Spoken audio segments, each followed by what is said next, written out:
প্রথমে একটু বলবেন, তারপরে আমরা কিছু প্রশ্ন নেব। আপনারা হিন্দিতে বলতে পারেন, বাংলায় বলতে পারেন, যে কোনো ভাষায় প্রশ্নটা করতে পারেন। তো সেটা নিয়ে কিছু অমিতজি স্টার্ট।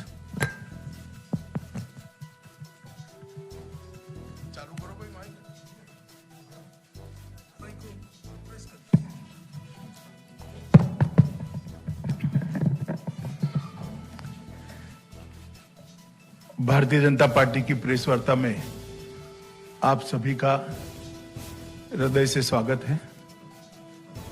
वैसे स्वपन दास जी ने थोड़ा कह ही दिया, मगर मैं फिर से कहना चाहता हूं कि एक दो बार इसको रीशेड्यूल करना पड़ा, इसके लिए मैं क्षमा प्रार्थी हूं और आगे पर ऐसी तकलीफ न पड़े इसका ध्यान भी रखेंगे। मित्रों, आज मेरा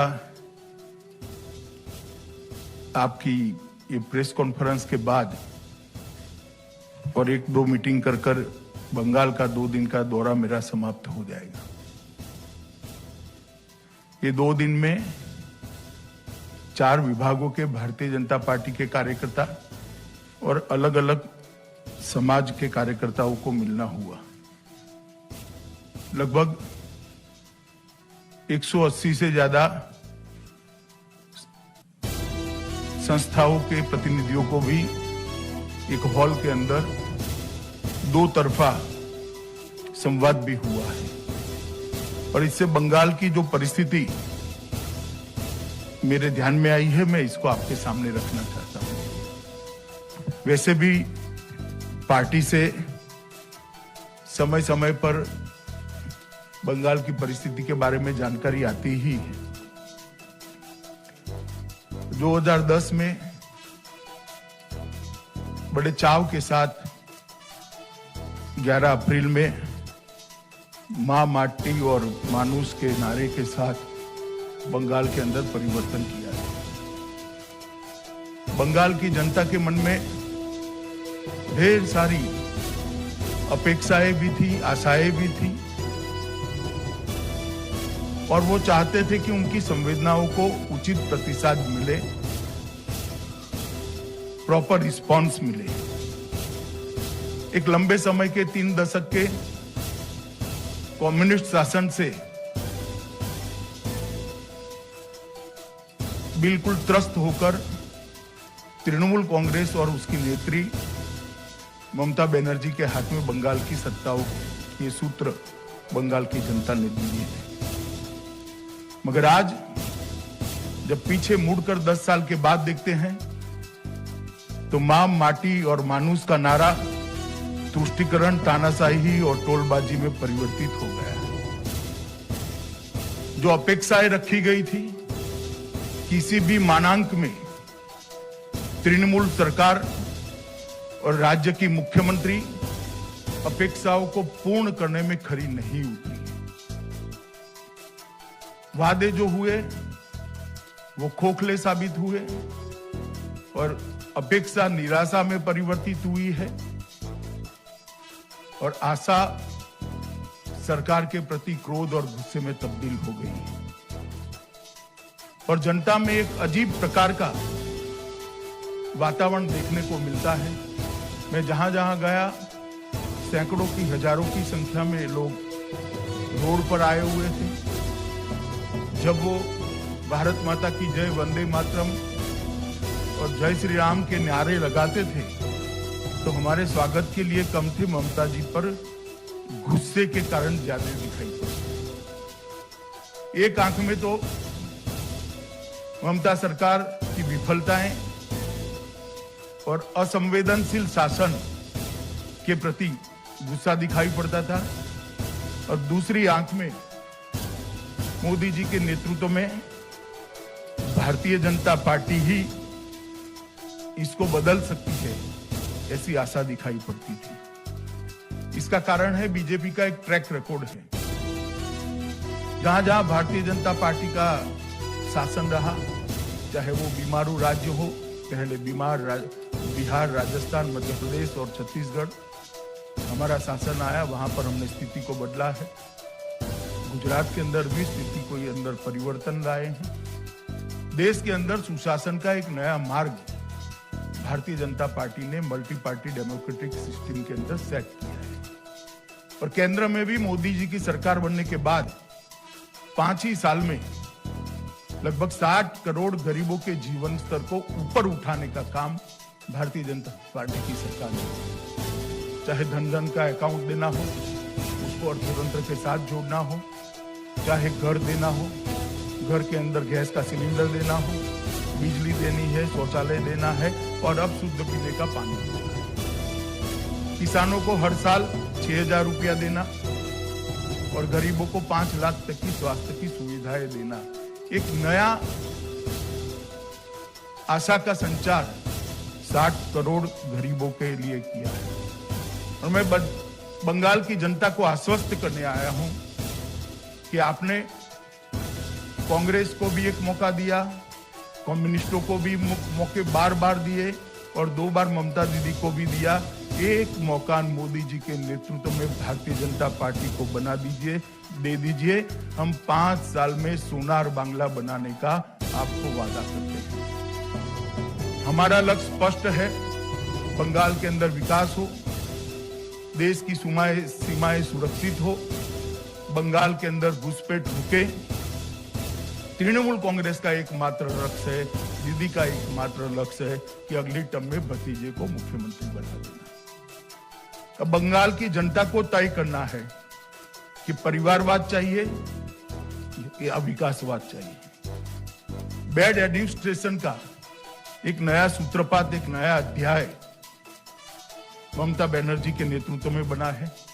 उन्होंने एडमिनिस्ट्रेशन का राजनीतिकरण कर दिया है, राजनीति का अपराधीकरण कर दिया है और भ्रष्टाचार को इंस्टीट्यूशनलाइज कर दिया है। और शायद ही कोई राज्य में ये तीनों चीजें हुई हो। एक भी होती थी तो राज्य के पतन के लिए वो जिम्मेदार होती थी। यहाँ तीनों की तीनों चीजें बहुत स्किलफुली और बहुत सफल तरीके से ममता जी ने आरोपित करी है, प्रत्यारोपित करी है। मैं फिर से रिपीट करना चाहूंगा, एडमिनिस्ट्रेशन का संपूर्ण राजनीतिकरण करा है, राजनीति का संपूर्ण अपराधीकरण करा है और भ्रष्टाचार को इंस्टीट्यूशनलाइज करने का काम ममता बनर्जी ने किया है। भ्रष्टाचार के उदाहरण मैं देना नहीं चाहता, कई बार मैं बंगाल की जनता और आप लोगों के सामने बोल चुका हूं, पूरी सूची है मेरे पास, आप पूछोगे सवाल में तो बता भी दूंगा। मगर साइक्लोन और कोरोना की महामारी में भी, सहायता में भी भ्रष्टाचार करने से तृणमूल की कैडर नहीं चुकी, पीछे नहीं पड़ी। ये इसका सबसे निकृष्ट और लेटेस्ट उदाहरण है। तुष्टीकरण से बंगाल की जनता के बहुत बड़े वर्ग के मन में क्या हम सेकंड ग्रेड सिटीजन है, ऐसा असुरक्षा का भाव खड़ा हुआ। ढेर सारे मामले तुष्टीकरण, और तुष्टीकरण यहां तक पहुंचा कि एक प्रकार से बंगाल में 3 कानून है, एक अपने भतीजे के लिए, दूसरा अपनी वोट बैंक के लिए और तीसरा आम बंगाली। शायद ही देश में कोई एक राज्य होगा जहां 3 कानून चलते होंगे। कानून की पुस्तक में तो एक ही कानून है, मगर इम्प्लीमेंटेशन के लिए 3 कानून है। भतीजे के लिए अलग है, अपनी वोट बैंक के लिए, वोट बैंक से आप समझ ही रहे हो मैं क्या कह रहा हूं, और बंगाल की जनता के लिए एक अलग कानून। इस प्रकार का शासन शायद ही हमने देखा है। अभी अभी मैंने देखा ममता दीदी गड्ढे भरने का वादा करी। मेरा उनसे विनम्र सलाह है, मैं आयु में छोटा हूं मगर राजनीति बहुत देखी है मैंने, पूरा देश घुमा हूं, कि दीदी अब गड्ढे भरने से कुछ नहीं होगा, जनता के भरोसे में बड़ा गड्ढा भर गया है, वो 6 माह में कभी भरा नहीं जा सकता। तो अब आप निरर्थक प्रयास रहने दीजिए। महिला सुरक्षा एक महत्वपूर्ण मुद्दा। मैं अभी आया तो उन्होंने कोई और राज्यों के बलात्कार के उदाहरण देकर सोशल मीडिया में कुछ सवाल खड़े किए। मैं आज ममता दीदी को शार्प क्वेश्चन पूछना चाहता हूं कि 2018 के बाद आपने नेशनल क्राइम रिकॉर्ड ब्यूरो को आपके राज्य के, बंगाल के गुनाह के आंकड़े, क्राइम का रिकॉर्ड क्यों नहीं भेजा है?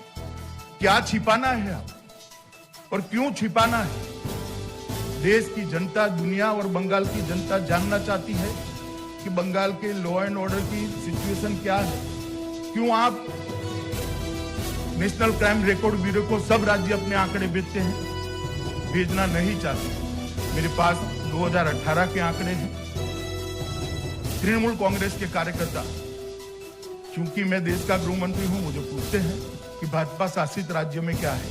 इसका जवाब वो राज्य में जाकर हम देंगे, और अगर किसी को चर्चा करनी है तो वो राज्य में हमारे आने के पहले के आंकड़े और आज के आंकड़े ही लेकर मेरा युवा मोर्चा का कार्यकर्ता आ जाए, और ममता दी उनके आने के पहले के और अभी के आंकड़े लेकर बंगाल के आ जाए। हम चर्चा करने के लिए दो हाथ करने के लिए तैयार हैं। मैं कुछ आंकड़े देना चाहता हूं, 2018 के ही है, बाद में देते नहीं है। महिलाओं के खिलाफ अपराध में देश में तीसरे नंबर पर बंगाल रहा। बलात्कार के प्रयास के मामले में देश में नंबर 1 रहा। एसिड अटैक के मामले में देश में नंबर 1 रहा। महिलाओं के गायब होने में देश में दूसरे नंबर पर रहा। गायब महिलाओं को न ढूंढ पाने के मामले में देश में नंबर 1 रहे। और 2018 में महिलाओं के प्रति जो अपराध है उसको सजा कराने का जो दर था वो बंगाल में 5.3% था, जबकि देश में 23%। क्या ममता दीदी आप जवाब दोगी? आप स्वयं महिला हो। बंगाल की जनता, बंगाल की महिला क्यों असुरक्षित है? मुझे लगता है मुझे सवाल पूछने की जगह आपको आत्मनिरीक्षण करने की जरूरत है। आज शायद बंगाल राजनीतिक कार्यकर्ताओं की हत्या में देश में सबसे ऊपर है। विगत 2.5 साल के अंदर भारतीय जनता पार्टी के 100 से ज्यादा कार्यकर्ताओं की हत्या हुई है। मैं बंगाल के मुख्यमंत्री को कहना चाहती हूं कि आप इस पर एक व्हाइट पेपर निकालना चाहेगी क्या? स्थिति को स्पष्ट करना चाहेगी क्या? कितने राजनीतिक कार्यकर्ता, चाहे वो भाजपा के हो, चाहे कम्युनिस्ट पार्टी के हो, चाहे कांग्रेस के, या तो आरटीआई एक्टिविस्ट हो, कितने लोगों की हत्या हुई? एफआईआर रजिस्टर होने के बाद कितने लोगों को अरेस्ट किया गया, कितने लोगों को चालान करे गए और कितने लोगों को सजा करा गया? आपको आश्चर्य होगा, अधिकांश केसों के अंदर अरेस्ट ही नहीं हुई, चार्जशीट ही नहीं हुई। इस प्रकार का शासन बंगाल का भला नहीं करता। घुसपैठ बेरोक-टोक चल रही है। जिस देश की, जिस राज्य की सीमाएं सुरक्षित न हो, तो राज्य में विकास कोई मायने नहीं रखता है। मोदी जी का एक ट्रैक रिकॉर्ड रहा है। मोदी जी ने बंगाल के विकास के लिए ढेर सारे काम किए। मेरे पास पूरा सूची है, मगर मैं इसमें समय ज्यादा देना नहीं चाहता। मेरी पार्टी की ओर से सूची आपको प्रेस नोट के साथ एनक्लोज कर दे दी जाएगी। मगर मैं इतना ही कहना चाहता हूँ, बंगाल में एक ऐसी सरकार ला दीजिए जो मोदी जी के विकास के प्रयासों को बंगाल की जनता तक पहुँचाए। क्योंकि 80 से ज्यादा केंद्रीय योजनाओं का इम्प्लीमेंटेशन पूरे देश में सबसे पुअर है, सबसे खराब है तो बंगाल में। मैं 2 ही योजनाओं का आपको उदाहरण देना चाहता हूं। प्रधानमंत्री आयुष्मान भारत एक ऐसी योजना है जिसके तहत देश के 60 करोड़ गरीबों को 5 लाख तक का सारा स्वास्थ्य का खर्चा फ्री ऑफ कॉस्ट भारत सरकार दे रही है। और अब तक लगभग 1.5 करोड़ लोगों ने अपने ऑपरेशन आयुष्मान भारत योजना के तहत करा दिए हैं। मगर दुर्भाग्य की बात है कि बंगाल के एक भी व्यक्ति इसमें ऑपरेशन नहीं कर रहा। किसान सम्मान निधि, हर किसान के खाते में सीधा 6,000 रुपया, कोई बीच में कैडर नहीं है, कोई टोलबाजी नहीं है, कोई कमीशन नहीं है। बैंक अकाउंट में सीधा 6,000 रुपया मोदी जी भेजते हैं, मगर यहाँ से किसानों की सूची और बैंक अकाउंट नहीं भेजते। अब तक 95,000 करोड़ रुपया देश भर के किसानों को गया है, मगर बंगाल के किसानों को कुछ नहीं मिला है। मैं पूछना चाहता हूँ, बंगाल के किसान का गुनाह क्या है? क्यों उसको ये 6,000 रुपया नहीं मिलता है? क्यों बंगाल के गरीब को ये 5 लाख तक की सुविधा नहीं मिलती? ऐसी ढेर सारी योजना है और हर महीने एक पत्र लिखती है कि पैसा हमें दे दो। मुझे तो कोई आपत्ति नहीं है, मगर इसके रूल्स बने हैं देश भर में। हमारे एक कार्यकर्ता ने कहा कि साहब ये क्यों मांग रही है, आपको मालूम है? मैं नहीं समझता, मैं नहीं समझता क्यों मांग रही है। मैं कहना नहीं चाहता क्योंकि सार्वजनिक जीवन की सूचिता ही नहीं रहती, ये पैसा कैडर की भेंट कर जाएगा अगर उनके हाथ में गया। मगर मैं बंगाल के किसानों को आश्वस्त करना चाहता हूँ, आप चिंता मत करिए, मई के बाद आपके अकाउंट में पैसा सीधा मोदी जी भेजने की व्यवस्था करेंगे और आपके अकाउंट में पैसा आएगा, क्योंकि मई के बाद यहाँ पर भारतीय जनता पार्टी की सरकार बनाएगी। मित्रों, योजनाओं के नाम बदलकर अपने नाम पर रखना और अपनी योजना कर प्रचारित करना, इससे बंगाल का भला नहीं। समग्र स्थिति का विहंगावलोकन अगर करते हैं, उसका एक असेसमेंट लेते हैं, जायजा लेते हैं, तो ये निश्चित रूप से मैं आपको कहता हूं कि आने वाले चुनाव में बंगाल में हम 200 से ज्यादा सीटों के साथ भारतीय जनता पार्टी की सरकार बनाने जा रहे हैं। 200 सीट। ये सभागार के अंदर बहुत सारे पत्रकार हैं। जब प्रेस क्लब के हॉल के अंदर मैंने 22 सीटें कही थी, आपके चेहरे की मैंने मुस्कान देखी थी। इस बार आप नहीं हंसते हो, इतना अच्छा है, क्योंकि 18 सीटें हम जीत चुके हैं। मैं फिर से एक बार रिपीट करना चाहता हूं कि इस बार मुस्कुराने का टाइम मेरा है।